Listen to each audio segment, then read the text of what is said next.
My name is Shwa, and I'm the host and founder of a podcast called Light Up with Shwa. It's on conscious living and parenting, and I hope you already have subscribed to it, and that's why you're watching or listening. And if you haven't, please do so. My guest today is Daisy Khan. This is our conversation part 2. She's Skyping with us from New York.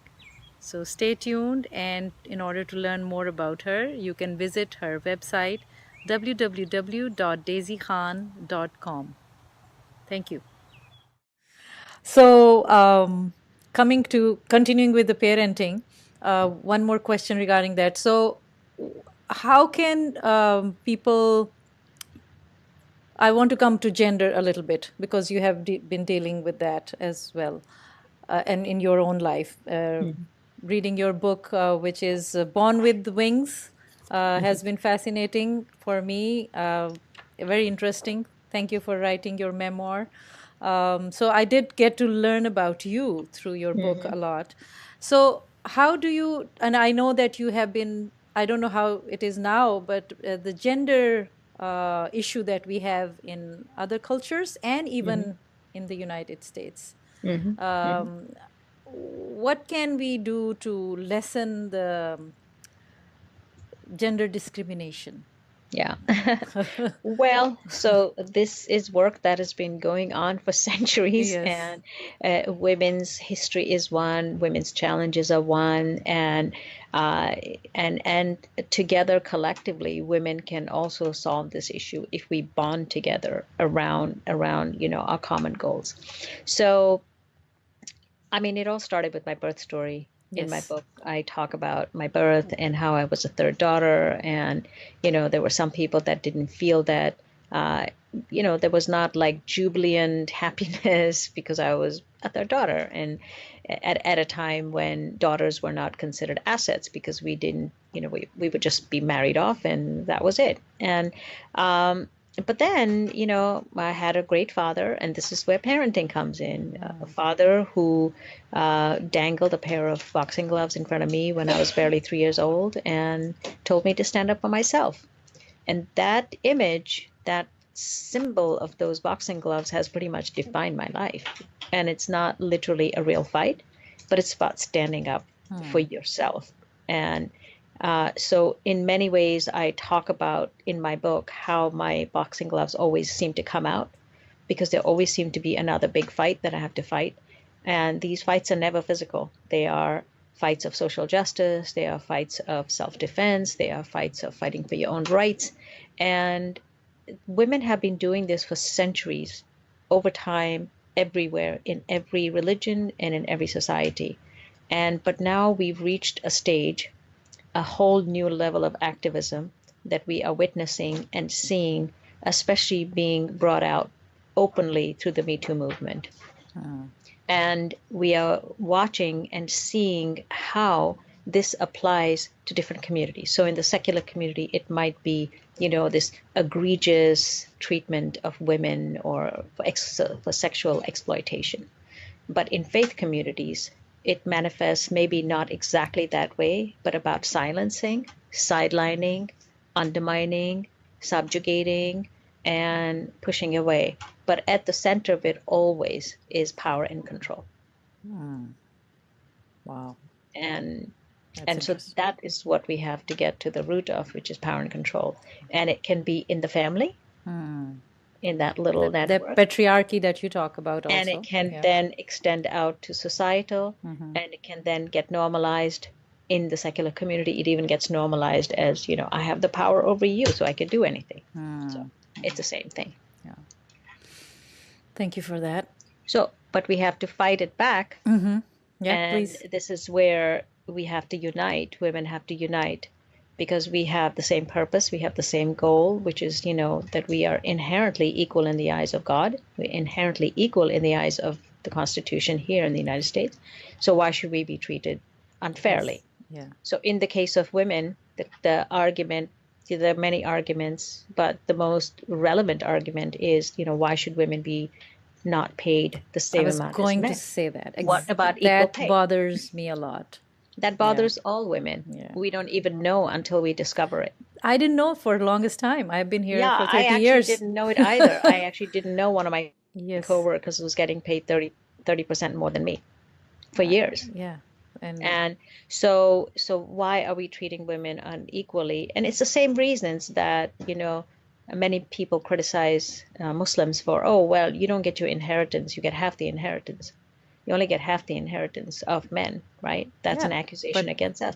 But the logic for that exactly. was, at that time, was Mm-hmm. that a man was the primary caretaker. Mm-hmm. So he had a family to feed, he had to take care of everybody, and a woman was already getting her inheritance from her husband. Exactly. And so her father's inheritance and husband's combined was actually double. Exactly. So I say the same thing. So same reason why in America men get more pay than women, because the logic is the same. Men are supposed to be the primary caretakers. Mm-hmm. But you ignore the fact that many women are single, And there, uh, yes, with children or without children. Yeah. and they are Mm-hmm. now contributing to the finances of the home. Mm-hmm. So these are very deep-seated issues that linger on for years unless they are challenged. Yeah. It's a very another this huge topic that we can talk about like for hours, I guess. Exactly. Exactly. All right. Okay, so let's go to for those who haven't read your book, Born with Wings. I am reading it. I'm almost at the end. It talks all about your journey from Kashmir to America and all. And it is not just a. I found it very educational actually, and it's a Mhm. lot of. There's a lot of information about Islam. Also, people can get that from there. And you do Mhm. quote, how it is culturally perceived Mhm. and Mhm. how it is actually in the scripture and Right. how we people can Mhm. misinterpret it or this and that. So I think I Mhm. found that very helpful and useful. So it's Mhm. an kind of yes, I know you have Wise Up as a manual, but this is like Mhm. a manual for learning about religion, faith, culture, Right. and also about you because you have been in this work for almost how long would you say you have been? I would say more than 20 years now, a Wow. couple of So decades, yeah, yeah. Mhm. exactly. All right. So thank you for that, and I will leave the link of your books on our website and all. Mhm.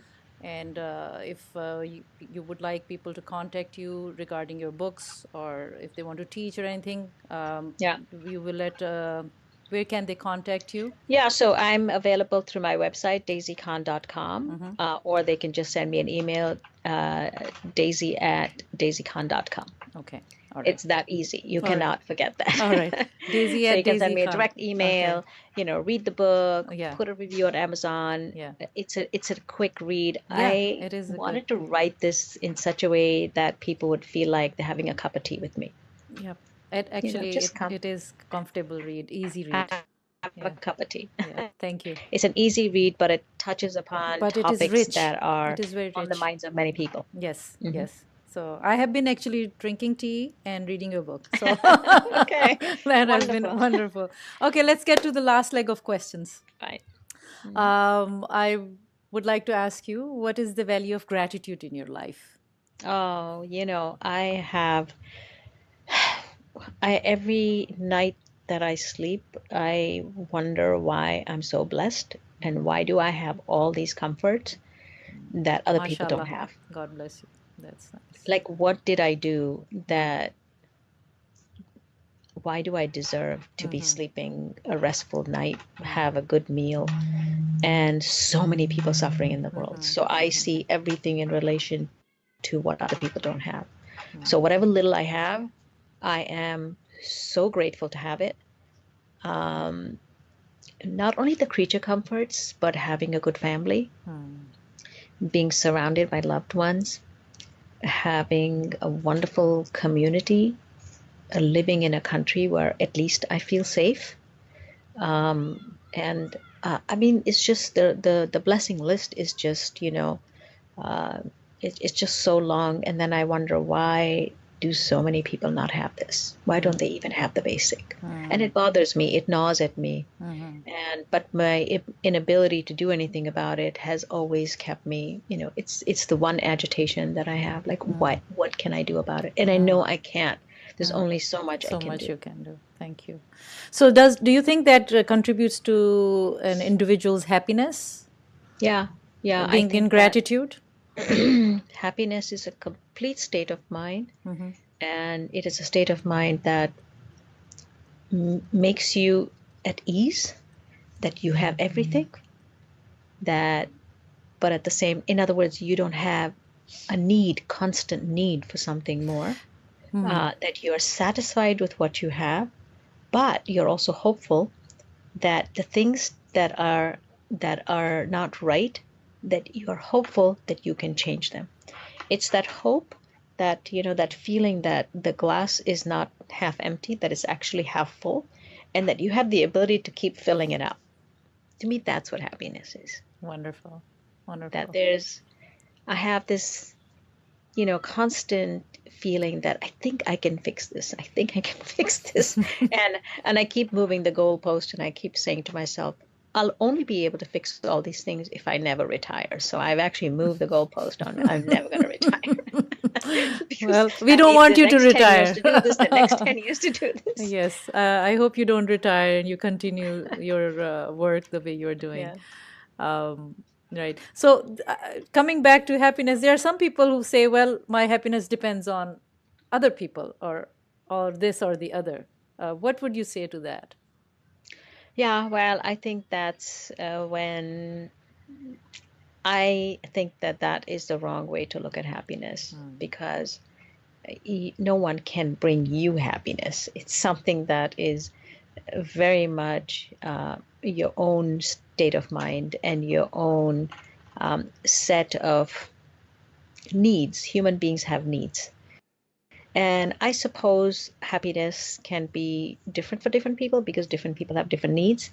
So some people's happiness is defined by how much wealth they have or how little they feel they have, or they compare themselves to other people. So it's a question of whittling down your needs to what is very basic to what human beings actually need. I mean, there are so many things that we want to have, but when you shed yourself of all these other needs, you realize there's only so much you need. So, for instance, we just did 30 days of fasting, Ramadan.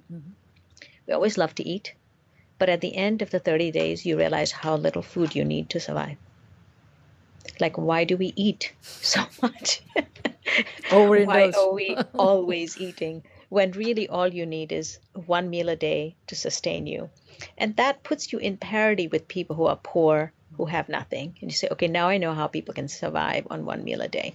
So we really, human beings, don't need that much.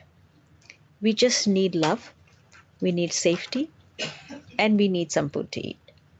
And the rest is all, what I call ambiance. It's all beautiful stuff to have.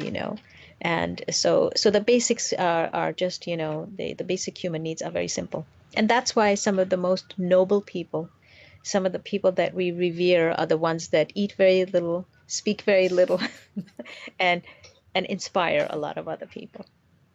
Thank you. Wonderful. That was a good answer. Comprehensive. Yeah. All right. Do you believe in afterlife? I think I'm definitely going somewhere because I believe that I came from somewhere.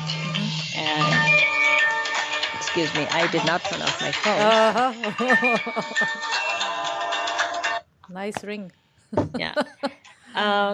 So I fundamentally believe that I am part of the divine breath. This is how I define myself, because God says I breathed into you a piece of my breath, and so I define myself primarily as a breath of the divine, put into a human container.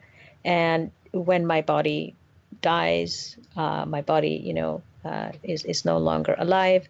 My soul is going to reunite with my origin. So I believe that my soul is going to carry on, not my physical body, is going to carry on to the other realm where it came from. Wonderful. Thank you. And hopefully I'm going to be in a beautiful place with lush gardens and fruits and honey and all those things. All the things that we the have been. pictures, the things that have been painted for us. But we don't know what it is, but hopefully that is what motivates me to do good, is because I want to be in a blissful place wherever I go. So, what would you go with? What are you taking to the next life if you believe Only in? my good deeds Okay. and Okay. my good ethics. Okay. And that's why, we humans have to focus on being so good that we do good, we are good, and we spread goodness to everybody. And it's a very simple thing. You know, you treat One your fellow example. human Yeah. being, Yeah. you That's treat what. your fellow human being as you would treat yourself, with respect and kindness.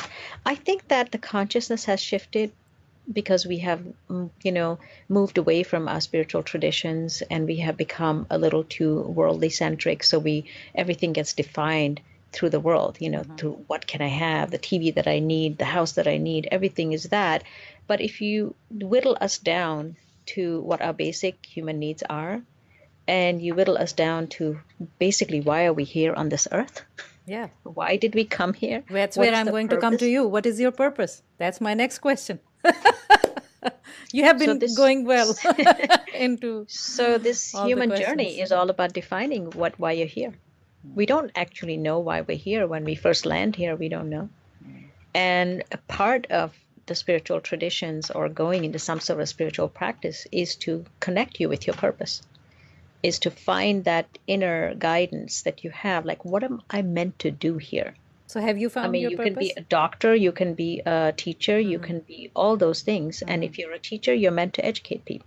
That's If you're true. a doctor, you're meant to heal people. That's your purpose, Okay. right? I mean, my father just had surgery, and I cannot tell you how thankful and how grateful I am that we have doctors who save lives. I mean, what a precious thing to do. That's true. I So hope if he's you, doing well. yes, he is. Okay. You know, That's good. he's healing very well, and but then there are other people whose careers are not so defined. So what else are you meant to do? So for me, I had to go back into my own spiritual tradition to dig deeper into myself to find my purpose. Why am I here? And your purpose also gets defined by sitting across with a group of people and talking about what what what do we need to do. And by just dialoguing with people and having a simple dialogue with people, your purpose will just come out of it. I mean, in my case, I used to sit with young women. They would tell me what their issues were, and I tried to solve their issues. And before I knew it, my organization, the programs I started developing, how I could help them, how I could nurture them, I developed out of the need. So a purpose is not something that you just like come up with. It's what you're meant to do, what you're meant to offer. How can you help somebody else? And the best thing that a mother can do for a child is to be a great mother. And how That's can the you be a greatest great gift to mother? Yeah, humanity. that's where I am The working on my greatest gift you workshops. can give, the greatest gift you can give to humanity is to nurture a good child. That's it. So that's why motherhood has to be really respected and honored, because a good mother can nurture such a great child. They can become a leader for the entire world. That's true. Thank you. And so motherhood is also a good purpose to have. That's true. Those who can be a mother, Yeah. or Those who can be mother. from the female point of view, Yeah. like yeah, Or no, a parent in general. in I parent. mean, Okay, even a father. you're In my case, my father gave me a pair of boxing yeah, gloves, yeah. and he nurtured me. He told me how to stand up, and that has defined my life, That's true. right? That's true. And so it's not just motherhood. I'm Yeah. talking parents Okay, in from the general. parent. Okay, Mhm. the household that nurtures you basically. Exactly. Wonderful. All right, and my second last question is: any message of hope you would like to give today? Yeah, I think that we have to always stay optimistic. We know that this time is a very bleak time. It feels bleak, but if we cannot allow oppression to continue. We cannot allow. We have to rebel against things, and I'm not a rebelling type of person. I don't rebel outwardly, but you can rebel in many other ways. You can rebel by just writing a letter. You can rebel by putting your voice out there. and post, or you can rebel by helping somebody. If you want to rebel against what's happening to refugees, go help a refugee. Go to an organization and donate a lot of your clothes to the refugees because they need that. And so there are many ways that you can take an action. And the best way is for you to take some action, to not to show empathy and to show that you're doing your part. And it can be literally a tiny little piece of what you do, but do something. Because do something, people. Because when you do that, you will Yep. be rewarded. Yeah. Because somebody's going to turn around and do something It for doesn't you. matter how little you think it is. It is not Yeah. necessarily so little. Yeah. Yeah. As you said, going to your food pantries in your communities, or Yeah. helping somebody. That's true. Mhm. That's true. Yeah. Even senior centers, especially. Yeah. Yeah, and even if you can't do that, you can always go and do a post on a social media about how you feel about things. Yep. Yep. Because somebody will be listening to you, and you may inspire somebody. Yes. Or you can teach your children how to be better human beings. Surya Dean talks about in her book how important it is to take your children to certain places. Yep. Because just that one action with your child, helping somebody else, your child's life gets shaped. Yeah. Because they remember that moment and they take that moment with them. That's true. That's true. Okay, and my last question is, what lights you up? I think that I must say that this is a very profound question, and I don't really have a profound answer because I'm just so busy, always going. I think what lights me up is not everything daily, but I feel that there is so much to do, and part of me feels that somehow, magically, that I may have the ability to do something about it. I'm not sure what it is, but always trying to find a solution to a problem. Wonderful. You have been doing I it. love trying to find, so I may not Solutions. be able to solve it, but how can I fix this problem, And that is what gets me ignited And that lights you and up keeps to me very keep going. energized. Yeah. That keeps My you going. ability to think creatively about solving a problem. Wonderful. Stick around, everybody. There's more coming. Thank you, Daisy. Thank you so much for your time. I really Thank you appreciate so it. much for having me. It was Wonderful. enjoyable to be with your audiences. Thank you. Thanks. Thank you for watching or listening to Daisy Khan today. This was part 2. I hope you have heard or watched part 1 with her as well. To learn more about her, please visit her website www.daisykhan.com and learn all about what initiatives she's doing and all. To learn more about this podcast, please visit lightupvichwa.com. Thank you.